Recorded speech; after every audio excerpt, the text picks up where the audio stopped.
Alors le bilan de 50 ans d'indépendance, de soi-disant indépendance africaine, il est pas beau parce qu'en fait il n'y a pas d'indépendance. Donc tout ça c'est des mensonges, c'est tout sauf la vérité. Il n'y a pas eu vraiment d'indépendance. Il y a eu un simulacre d'indépendance, mais une véritable indépendance, c'est revenir à ce qui existait avant le colonialisme. Qu'est-ce qui existait avant le colonialisme? Des ethnies, des groupes qui étaient des nations, car chaque ethnie est une nation, et qui avaient des frontières totalement différentes de ce qui existe maintenant, des religions totalement différentes de ce qui existe maintenant, une culture totalement différente de ce qui existe maintenant, qu'on voit dans tous les détails, la façon de s'habiller, la façon de se coiffer, partout.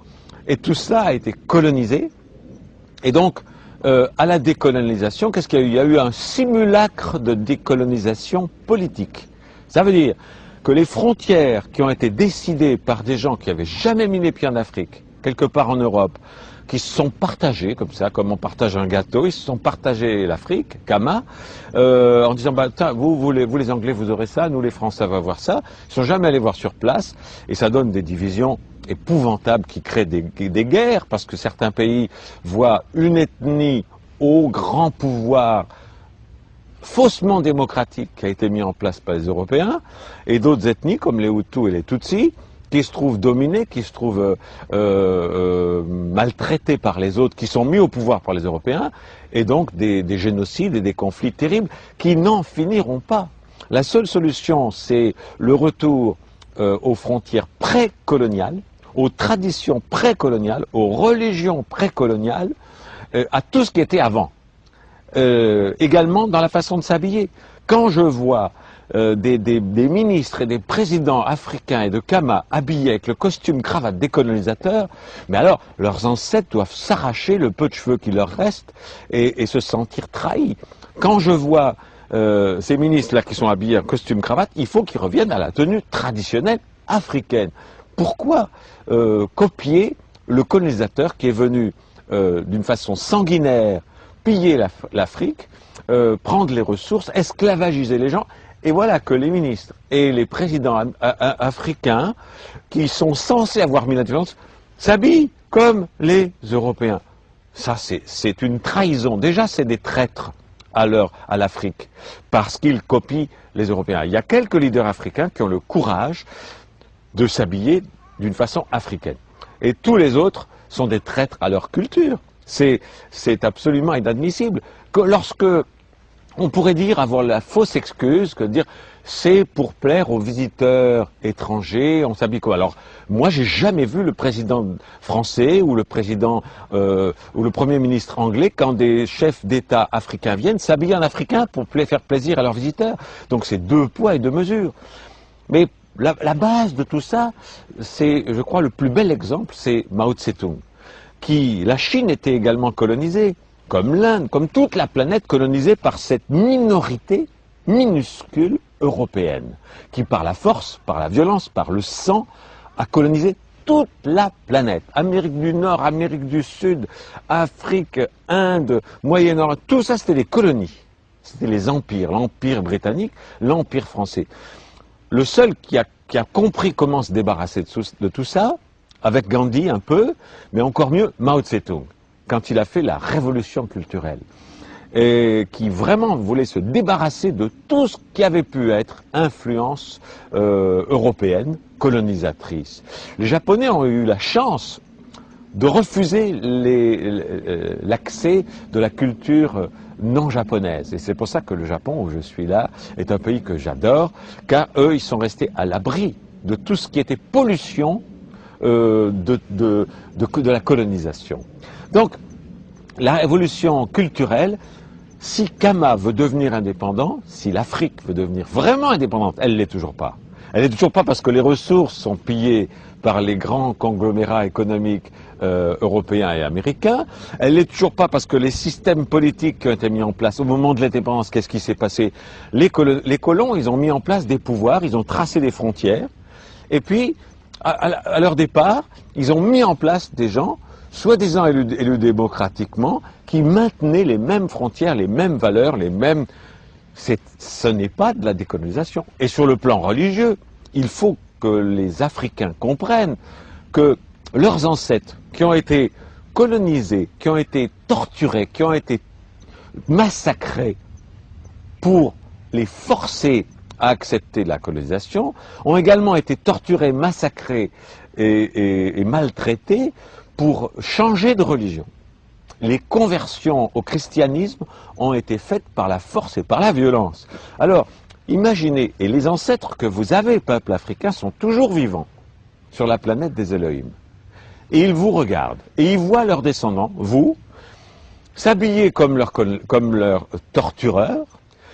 Ils voient leurs descendants aller dans les églises qui ont été mises en place par leurs tortureurs. Ils sont désespérés.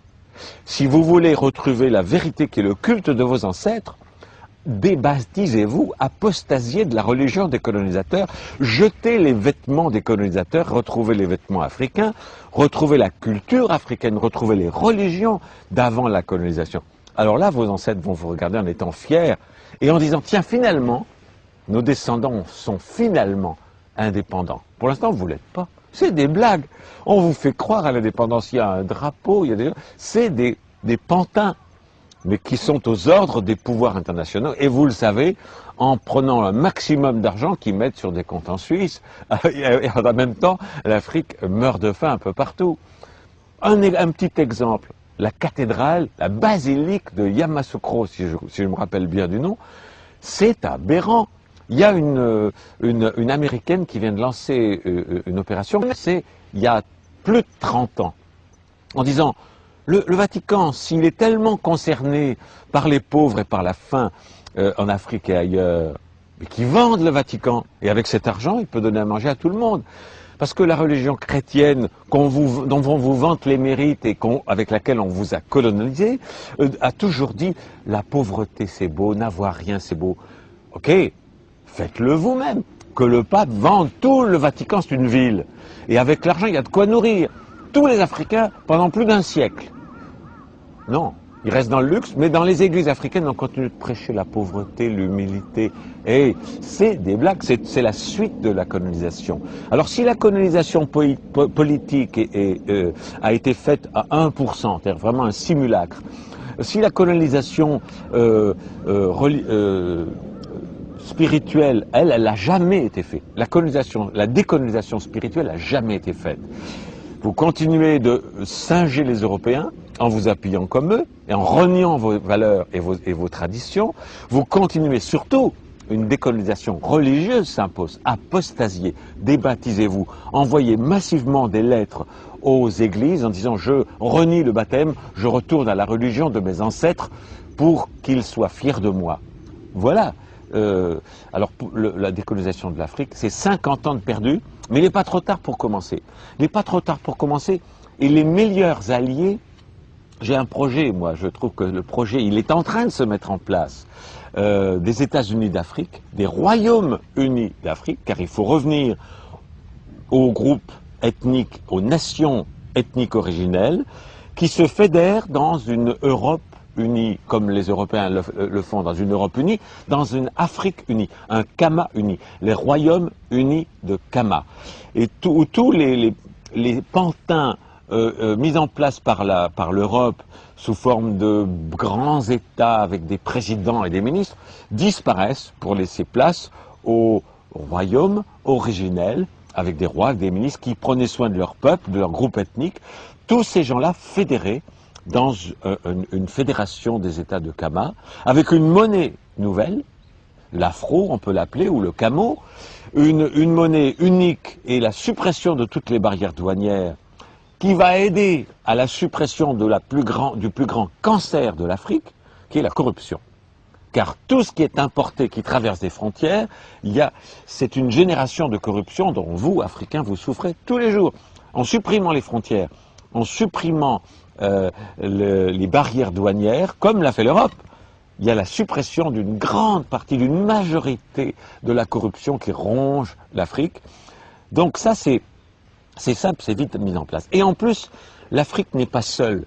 C'est-à-dire que les populations d'Afrique ont des alliés extraordinaires qui sont en train d'ailleurs de commencer à s'occuper de l'Afrique mieux que les anciens colons. La Chine, par exemple.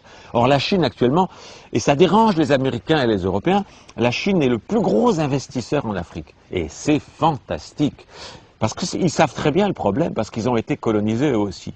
Donc il faut que les États-Unis et le Royaume-Uni d'Afrique, tous les États africains, coupent leur communication, coupent les investissements, interdisent les investissements européens et demandent aux autres colons de s'associer avec eux.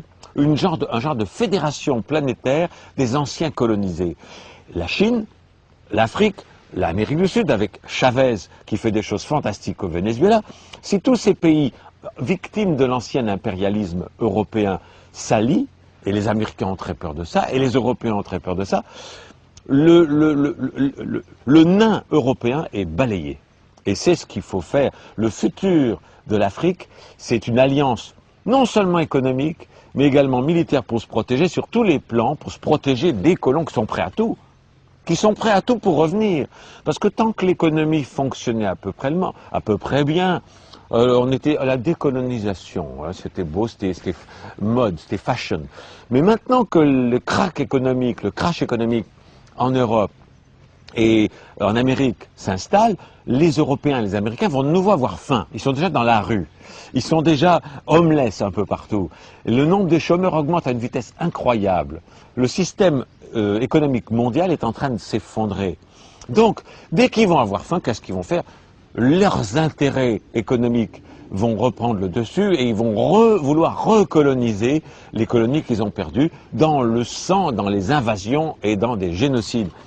Donc, et on voit tout cela commencer à prendre forme sous prétexte d'aide au tiers-monde, sous prétexte de pacifier. C'est l'occupation illégale de l'Irak par les États-Unis, parce que leur premier intérêt, c'est de prendre le pétrole. Si demain, il y a une véritable indépendance de l'Arabie Saoudite et des autres pays producteurs de pétrole, et ce que fait Hugo Chavez au Venezuela, qui est en train de vouloir être indépendant, les Américains ont très peur, et les Européens aussi, parce qu'ils perdent le contrôle du pétrole. Donc, il n'y a pas de vraie décolonisation. Et pour se protéger de cela, il faut que l'Afrique, la Chine, l'Inde, Chavez au Venezuela, tout cela s'allie pour créer une banque mondiale des anciens colonisés qui s'entraident, des investissements qui s'entraident, des soutiens, des alliances militaires pour se protéger des anciens colons qui vont avoir très rapidement une seule envie, c'est de revenir par la force. Donc, et tout cela, on le voit déjà. Vous avez en Afrique des militaires, par exemple français, anglais aussi, mais français, qui sont là au titre de la coopération. C'est un très très beau nom, la coopération. Ça veut dire qu'ils sont là, puis alors on donne l'excuse de dire s'il y a une déstabilisation politique, eh bien ces militaires français vont pouvoir protéger les populations françaises qui vivent en Afrique. Un instant là.